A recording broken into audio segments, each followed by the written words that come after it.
తెలుగు రాజ్యం ప్రేక్షకులు హృదయపూర్వక స్వాగతం. నేను మీ చిల్లగట్టి శ్రీకాంత్ కుమార్. సీనియర్లందరినీ పక్కన పెట్టడం అనేది ఈ దఫా చంద్రబాబు నాయుడు గారు ఇచ్చినటువంటి ఒక షాక్ ట్రీట్మెంట్ అని అనుకోవచ్చు. కాకపోతే సీనియర్లలో ఎవరు ఊహించని విధంగా చింతకాయల అయ్యన్న పాత్రుడు గారు స్పీకర్ కావడం అనేది తిరిగి సీనియర్లలో చాలామందికి ఆశలు చిగురించాయి.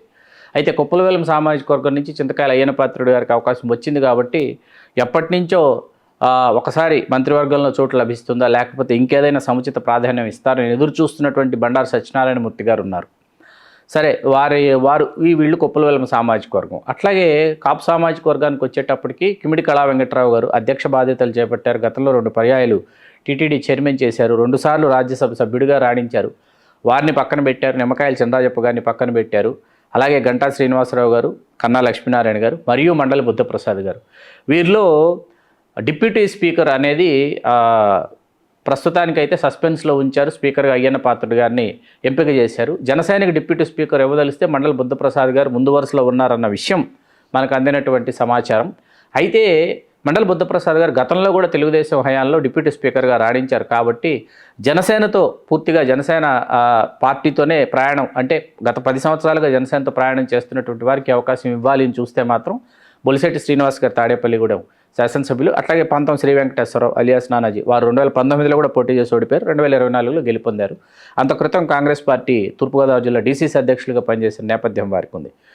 ఇంకా కొనతాల రామకృష్ణ గారు గౌర సామాజిక వర్గం నుంచి ఆయన ఎదురు చూస్తున్నారు. అయితే కాపు సామాజిక వర్గం నుంచి ఇంతమంది, అంటే ఒక 5గురు బలమైనటువంటి రాజకీయ నేపథ్యం ఉన్నటువంటి వారు కన్నా లక్ష్మీనారాయణ గారు, గంటా శ్రీనివాసరావు గారు, నిమ్మకాయల చంద్రాజప్ప గారు, కిమిడి కళా వెంకట్రావు గారు, మండలి బుద్ధప్రసాద్ గారు 5గురు ఎదురు చూస్తున్నటువంటి నేపథ్యంలో ఈ సమీకరణలలో భాగంగా వీరిని ఎక్కడో చోట అకామిడేట్ చేయడం అనేది మాత్రం చాలా కష్టసాధ్యమైనటువంటి విషయం. మరి ముఖ్యంగా నిమ్మకాయల చంద్రాజప్ప గారు ఒక సాధారణ కార్యకర్తగా తెలుగుదేశం పార్టీలో తన ప్రయాణాన్ని ప్రారంభించి ఆయన ఆ పార్టీ జిల్లా అధ్యక్షుడిగా, తూర్పుగోదావరి జిల్లా అధ్యక్షుడిగా 15 సంవత్సరాల పాటు నిరవధికంగా పార్టీ కష్టకాలంలో కూడా పార్టీని మోసి శాసనమండలి సభ్యుడై ఆ తర్వాత పెద్దాపురం నుంచి 2014, 19, 24 వరుసగా హ్యాట్రిక్ సాధించి ఒక పర్యాయం ఆంధ్రప్రదేశ్ రాష్ట్ర ఉప ముఖ్యమంత్రిగా మరియు హోంశాఖ మంత్రిగా రాణించినటువంటి నేపథ్యం ఉన్నటువంటి నేతని పక్కన పెట్టడం అనేది అందరినీ ఆశ్చర్యానికి గురి చేస్తున్నటువంటి అంశం. అయితే వీరిని ఎట్లా అకామిడేట్ చేయబోతారు, వీరిలో ఎవరికి ఏ విధమైనటువంటి ప్రాధాన్యత చంద్రబాబు నాయుడు గారు అందివ్వబోతున్నారని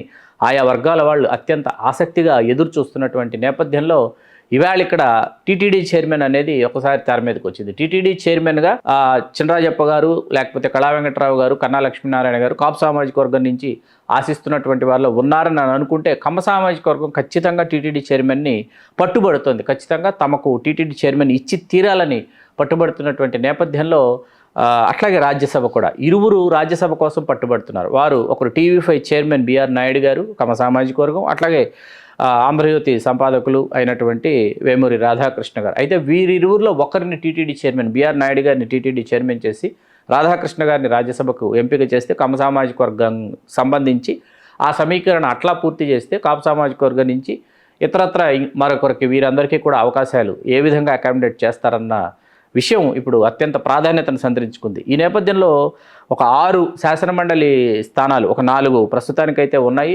ఖాళీగా, మరొక 2 ఖాళీ అవుతున్నటువంటి నేపథ్యంలో, అంటే శ్రీరామచంద్రయ్య గారు మరొకరు, వారి ఇరువురి మీద అనర్హత వేటు పడింది కాబట్టి 2 ఖాళీ అయ్యాయి. ఈ నేపథ్యంలో ఏంటంటే మెజారిటీ ఎమ్మెల్యేస్ ఉన్నటువంటి హౌస్ కాబట్టి మొట్టమొదట వంగవీటి రాధాకృష్ణకి శాసనమండలిలో అవకాశం లభించబోతోందని వస్తున్నటువంటి వార్తల్ని వంగవీటి రాధాకృష్ణ అభిమానులు కూడా వాళ్ళు దాదాపుగా ధృవీకరిస్తున్నటువంటి నేపథ్యంలో ఇక్కడ అన్ని సామాజిక వర్గాల్ని చేరువుగా తీసుకుని అన్ని సామాజిక వర్గాలతో సుహృద్భావ వాతావరణంలో సామాజిక సమీకరణాలలో భాగంగా అందరికీ సముచిత ప్రాధాన్యతనిచ్చి తమ పరిపాలన కొనసాగించడానికి ఆంధ్రప్రదేశ్ రాష్ట్ర ముఖ్యమంత్రి వర్యులు గౌరవనీయులు శ్రీ నారా చంద్రబాబు నాయుడు గారు సంసిద్ధులయ్యారన్న విషయం మనకి సామాజిక సమీకరణాల దృష్ట్యా అర్థమవుతోంది. చూస్తూనే ఉండండి తెలుగు రాజ్యం. మీ చిల్లగట్టు శ్రీకాంత్ కుమార్.